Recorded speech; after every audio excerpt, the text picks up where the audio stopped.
y los castillos se elevaban hasta más allá de las nubes. Incluso nacían encima de ellas.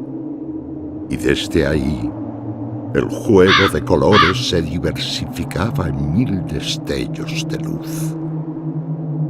Tan solo pequeños puentes de madera unían las distintas nubes del reino.